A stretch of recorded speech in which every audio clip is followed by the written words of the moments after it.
so hard. Now everything is easy 'cause of you. Hi everyone, welcome back to Thoughts for Rent, Realtors Keeping It Real. I am Ireland Zerflu, and with me is Jenni McKenna, owner-broker of McKenna Property Management, and we have a special guest. Bernie. Who's this guy? Who's this fun guy? I want to be able to bring my dog into the office, but I think he's a little too chaotic for the office. Yes, this is Bernie. He's our office dog, and today we're going to be talking a little bit about dogs. Bernie's our HR here at McKenna, so This if is anything true. bad happens, we report it to him. That is true. He's also our emotional support animal because when we get yelled at by anybody, a resident's mad at us, owner's mad at us, vendor hasn't fixed something, we just go to Bernie and we get a hug. 100%. And then he expects treats as his salary. This is true. That's why he's so chunky. We have good salaries for Bernie. Too high a salary for Bernie. All right, so what are we going to be talking about today, Ireland? Well, this whole week I've been using the saying, ask for forgiveness, not permission. And I've been mentioning how I'm not necessarily a big believer in that saying. I don't think that that is the way to go about it. I do think you should ask for permission first. Some people may disagree with me, and we're going to be talking about those people who did disagree with me, did not ask for permission, and then unfortunately suffered some consequences during forgiveness. Dun, dun, dun. I see a bunch of rule breakers up and around here. So we're going to give you some fun stories that we have experienced firsthand at McKenna Property Management. We will leave names out. We will leave addresses out. So everything will stay anonymous, but we can testify that it actually did happen. 100%. So what's the first thing that we want to talk about? Well, we just were talking about this yesterday because a lot of people don't realize, again, that the property manager and the HOA are almost always different people. And so always different. No, not almost, sometimes. Always different. Yes. So the homeowners association is managed by their own manager, and then the individual homes can be managed by the owner or by a property manager. And as we've said on previous episodes about the HOA, you have to honor all the rules and regulations. People still don't understand that when the HOA catch you doing something not great, the first people that they're going to notify is the owner, the property manager, and you.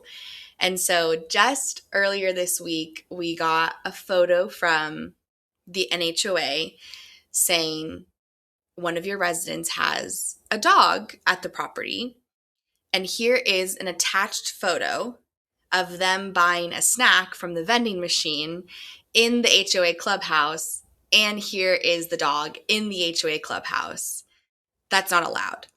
And so immediately the owner calls us and she's like, wait a second. There's not even a dog on the lease. And I said, you know what, Miss Owner? You're right. Correct. And Let's do some research on that. And so this person, actually this owner was quite nice, and they were willing to modify the lease and not have them pay any kind of fine, just get the lease properly updated and corrected. But in a normal case like that photo is then sent to the resident, and there is a fine attached on top of, you have to pay the fine, and then you still have to update the lease. Yep. So you still have to pay the deposit and put the pet on your lease. And it really sets a bad precedent with the owner, because now the owner feels like they got lied to. Resident got caught doing something, and so they may not really be in a favorable position for renewal. Yeah. So if you loved living there and you loved all the community amenities, you might be out of luck when your lease expires at the end of the year. Yeah. Well, the funny thing about that too is the HOA will catch more of the animal infractions than we ever really catch, because it's about not picking up the poo in the common area. They'll nail you for that. They'll nail you for when you bring a dog into the community center, which is illegal anyways, but they got them for that. And so when these residents think that they're pulling one over on the management company, Well, they got to look out for the HOA too, because the resident, we have an opportunity by finding out if they're breaking the rules by two things really: the neighbor, whether it be back neighbor, side neighbor, if their animal is loud or causing problems, that's when we'll be notified. Or the other one would be if, well, I was going to say, if the HOA catches them. yeah, but there's also like, yeah, I guess that would be the only thing. Because I was going to say maybe there's one more that would, site evaluation. Yeah, because I was going to say HOA for sure, but site evaluation could be one too. So at McKenna Property Management, a site evaluation is done minimum one time a year, usually between like the 9th or 10th month of your lease. Now, if you are savvy, and you know that you didn't put a dog down on your lease or your application, then what you do is you hide the cage, you hide the dog's toys, you hide the dog food in the pantry, right? If you do all of that, we probably won't catch you if there's no damage done to the property. But even on a site evaluation, they might hide everything but the big 20-pound bag of dog food in the pantry, and it gets photographed. And that's enough evidence to say, whoa, whoa, whoa, you have an unauthorized pet in the property. Yeah. Dog food, dog cages, kennels, photos with you and your dog. Dog poop outside, not picked up. Yeah, dog poop outside, leashes behind a door. So yeah, it's they're your furry family members. So it's hard to completely erase the evidence of a furry family member. And you know what my recommendation is? If you've got a furry family member, be upfront about it when you're putting in your application. Because I have owners that will say no to pets. But if a really good applicant comes in, they pass our screening sheet, and they come in with like documentation of their animal, their furry friend, part of the family, I would say 9 out of 10 times the owner says yes. I mean, do you experience that? No, I absolutely do. And I think we are very unique at McKenna in that we do not encourage pet rents. We don't encourage that because we feel like that makes more people want to not be honest. Right. Because obviously, hey, how can I save X amount of money per month? I would just tell them I don't have a pet. Right. So we do always encourage the transparency because, yes, you will have to put the deposit down. So you will have to have that deposit held for the length of your term. But it's not a crazy deposit. It's only $500. Yeah. And sometimes for larger breeds, the owner might go up a certain amount, but the standard is $500 with no pet rent. So I do understand why some people obviously want to save that extra X amount of dollars that somebody might be charging. I get it. But at least here at McKenna, you don't have to worry about that. You just have to worry about having the lease be accurate and paying that deposit. And so because of that, I say honesty is absolutely the best policy. You are saving more money by being honest and putting the deposit down than you are by trying to avoid the deposit, because the fine that you get charged, at least for our lease, is a larger amount than the deposit. And then you pay the fine. And then if you want to keep the dog there, which you do, or the cat, because they're your furry family, you're going to pay the fine and the security deposit. Yeah.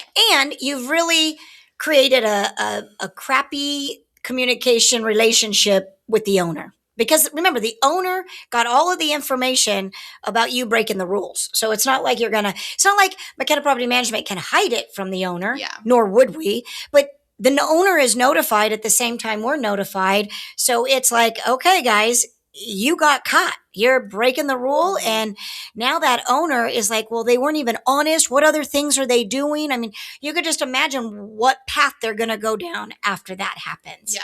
So we have another fun one to tell you. This is a good one. This one is crazy. So we used an example of kind of the HOA being the one to facilitate the narking. And that one's an easy one. They clearly walked into a community center that didn't even allow dogs. So they got nailed for just a dog. Whether it was on the lease or not, they got nailed for the dog going in there. But now we've got a good one. We had recently taken a call, and it was a neighbor in the community. And the neighbor said, I've always had a very large dog. I live next door to your unit that you manage. I just recently rescued a second large dog. And for whatever reason, maybe that was the, straw that broke the camel's back, but your unit's resident hates me now, and she's been giving me a really hard time, and she has been letting her smaller, tinier dog. It's like a Jack Russell Terrier Chihuahua mix. So not a big dog, but very hyper. Very hyper. She lets him off leash in the neighborhood, and then when I'm walking my dog on a leash, he will charge at my big dog. And I'm very concerned that something bad will eventually happen with the dogs, or even something will happen with just us interacting because this dog is off leash. And I just am hoping that you can do something with that. And first off, there was no dog on the leash, so that was a big no-no. And then rule number one broken. Now here's another one. The woman that she was referencing was also not on the lease. At all. At all. We had a single guy living in that unit, had been for at least 6 or 7 years, paid his rent on time, never caused any problems whatsoever, and for some unknown reason thought that he could just bring on, it ended up being his wife, bring on a woman who then became his wife, who then brought on a animal or a pet without notifying us at all. Crazy. Yeah.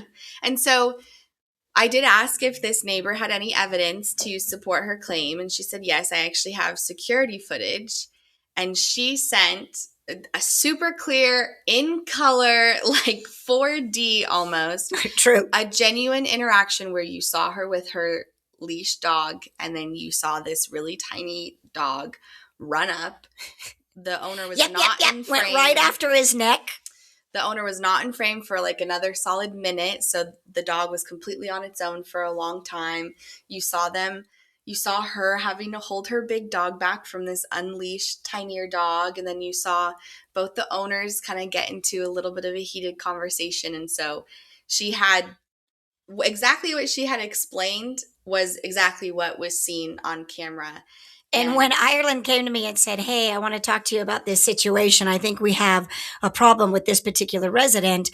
When she explained it to me just in words, I was like, this neighbor might be over-exaggerating. In my mind, I'm like, this sounds like there could be a bit of an over-exaggeration. So then Ireland sent me the video. I pop up the video and I am like, oh my gosh, I can see everything so clearly. I swear I could have read the lips of what they were saying to each other. It was that clear. And that was because the HOA is a gated community, and they set up very sophisticated security cameras for the gate in case anybody crashes the gate or people are coming in that shouldn't be coming in. So this is set up for the security of the HOA. But boy, it nailed this particular incident clearly. Yeah. And then we were able to resolve it. Everyone was kind of able to figure it out amicably, which was really good. But yeah, no, well, I made the call to our resident, and I called him up and I said, hey, this is Jenni McKenna, McKenna Property Management. Who's all living in the property? He goes, oh, wait, what? Just me? And I go, he goes, well, and my wife. And I go, well, when were I going to be told that somebody else was living in the property? I need to know who are occupants of all the property, just for security reasons, for everything reasons. What if that building was to go on fire and the HOA is like, how many occupants are in that building? I need to know. Right there, it would have been 1. And technically, there's 2. So I said, well, okay, that's a bit of a problem. Rule number 1, your leash, you broke that. And then I go, and then our second problem is your wife, who was unauthorized, has a dog that she doesn't keep on the leash. And this dog is all over the place, harassing everybody else that is in the community. And he goes, oh, no. My wife always keeps the dog on the leash. She cleans up after the dog. No, this is not the case. And I said, I'll send you a video. Watch it. That is not the case at all. She didn't even have a poop bag in her hand. I don't even think she had a leash anywhere on her. No, I don't even think the dog had a collar on. I think true. Fully naked. Just going around there antagonizing any dog that they wanted to antagonize. So what we had to do, and this is really kind of the sad part, is that particular resident dug too big of a hole. Mm-hmm. I mean, he could not get out of the hole. The HOA was upset. Neighbor was upset. We were upset. When I reported it to the owner was upset. So the only alternative for that was move out. And he had to move. Absolutely. Yeah. He wasn't too keen on moving, but he understood what he had to do. So he had to move. Yeah. I always try to do my due diligence when the HOA or neighbors complain about people. I never want to just automatically agree with the HOA or the neighbors. I do always ask for photo evidence or just documentation or just anything to kind of reflect the story that they're sharing. And this was the first time in a while where like she was fully ready with documentation. She was fully ready with that video. She knew that if she was going to put in this call to make the formal complaint, that she was going to be prepared, which I appreciate, because sometimes these HOAs can get a little crazy. Yeah. But then there are other times where they have the cameras or they have the documentation, and it's really hard to talk yourself out of it. And just let's play black hat on that exact scenario. That neighbor walking the bigger dog on a leash, let's just say that big dog does what dogs do sometimes and bites into the neck of the smaller dog, not to necessarily hurt it, but to protect themselves and to protect their master, right? That small dog then, let's say, dies. Yeah. Ooh, I see huge lawsuit waiting to happen. Like, I can just imagine what that particular person would say about the big dog killing their little dog. And it doesn't matter that they were not on a leash and no collar, no poop bag, not even on on the leash in general. You just want to avoid that kind of stuff. And that's why it's important, as Ireland had said, honesty is your best policy when you're going into a property. Be honest about it, be upfront about it, and then back it up. If your dog is a great dog, it's been trained, it's got verification or testimony or referral from the previous landlord. There's also a company that's called, what's a company that you can go on and you can submit all of your veterinarian and they can give you a paw score? Pet screening. So you can actually go on to petscreening.com, open up your own account, put in all the information, and then they will give you a certificate and they rate you by paws. So 1 paw, not so good. 5 paws, excellent. You can actually submit that on your application because it's a third party that is kind of justifying that your dog is got the shots. He has a vet assigned to him. Training has happened, longevity of being with the family. So yeah, there's things you can do that can really help you stay, or at least have your furry family member stay with you when you make a move into a rental. Absolutely. And I will say, Jenny's a big furry family member kind of person. So am I. You won't know that, when you're applying for a new property, but at least our leasing team here and almost everyone in our office does want to see animals thrive. And so there have even been moments where Elisa and I, both of us in leasing, even just looking at a photo of someone's dog, we're like, oh my gosh, so cute. And so it is, obviously, don't always play with people's emotions or don't always, deal with the ethos of everything. But for us, sometimes even just a photo of the dog really helps. You can see how big it is. You can see how cute it is. But it's always a lot easier to convince an owner, convince a community, or convince a neighborhood that this dog is well taken care of, and that when the honesty's there to begin with. Yep. And the thing about it is, I've had owners a lot of times when I first take on a property and they're like, no pets. And I ask the question, why? And, they're worried about destruction and damage and all of that. But Ireland, where I've seen more damage done on a property? Kids are much taller than a dog. So when they do damage, they're not just doing it like 3 feet, baseboards, carpet, and whatever. They're going all the way up and they're taking hinges off of cabinets and doing all kinds of stuff that actually costs more money as far as damage. And you know what? Under fair housing, you don't get to discriminate against kids. Yeah. So in reality, the truth of the matter is, dogs, cats, as long as they are being taken care of by a responsible owner, and a responsible owner usually tells the tale in their FICO score and how long they live in a property and what their rental history is with their previous landlord. So if all of that aligns up, then you've got probably a pretty responsible dog owner. And if the dog does damage, they're usually doing damage to the owner's sofa or the owner's leather belt, and it doesn't really affect the house in general. Absolutely. Yeah. No, I agree. I think that it seems like people are willing to go to extremes to help out their furry friends. I completely get it. But I will say, especially if you're not dealing with a really high pet rent, especially if you're dealing with, a home that has, good tiling or good backyard, like things of that nature, I'm sure that there will always be an owner or property management company who want to make dog work for you. I see owners that will turn down dogs, and then I'll take a look at their backyard, and it's just like the perfect backyard for an animal, like no grass or like no big nothing, like just normal rocks and stuff. And I always immediately will go to our onboarding team and I'll be like, why don't we allow pets at that property? The backyard's perfect for the pets. And sometimes it just has to be, a lesson that the owner has to experience, because 73% of residents or tenants are coming with a pet of some kind. So if you want quality residence, you want it quickly, and you want the highest rent, which those are your 3 hot ticket items, right? Why are you going to eliminate 73% of the rental field? Absolutely. So there's another one that we want to share before we're done.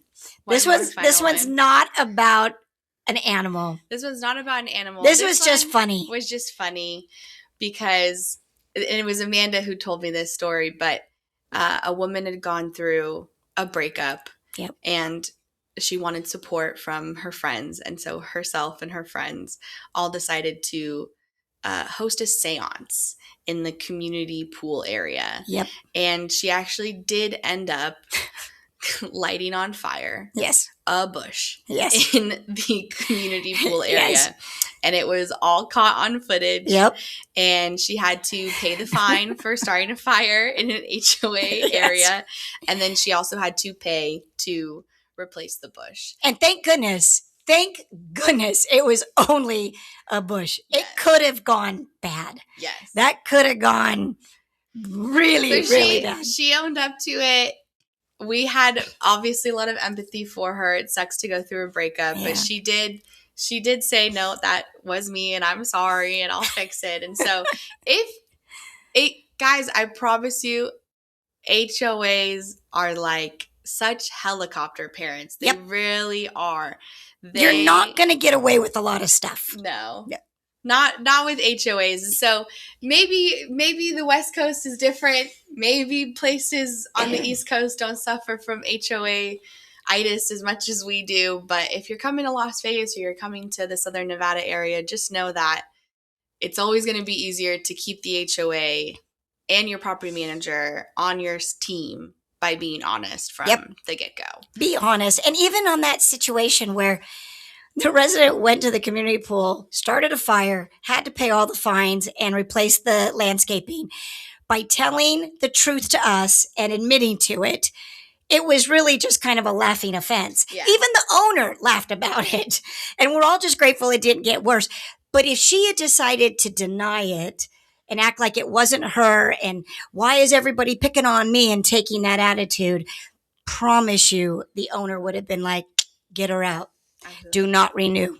And that's what you just, honesty is the best policy, truthfully.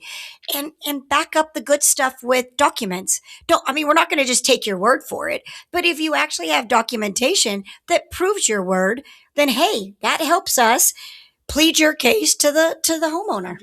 Yeah. And then you can get into your rental the way that you want. And that's what you ultimately want, is that home. Absolutely. Yeah. Well, if you guys like hearing some of these really crazy, really out of the pocket stories, then obviously subscribe, leave a like, follow. We drop episodes weekly about just the crazy things that property managers experience. So we keep it all real here. And if you guys have any other crazy stories that you've gone through, bring them on. We'd love to read them. We'd love to hear about them, but we are always here to talk to you about the people who maybe tried to break the rules, ask for some forgiveness, but unfortunately had to kind of suffer some Oh, consequences. yeah, there were some consequences. But yeah, you're listening to Thoughts for Rent, Realtors Keeping It Real, and we would absolutely love you to subscribe or share this episode. That is such a compliment for us. Well, I think we're out of here, right, Ireland? 100%. All right, I'm going to lean over and turn this thing off. See you guys next week. Bye. Oh, there you go. Sound good? Okay, good. I'll pass over to Ireland. Here you go, Ken. Thanks, Pops.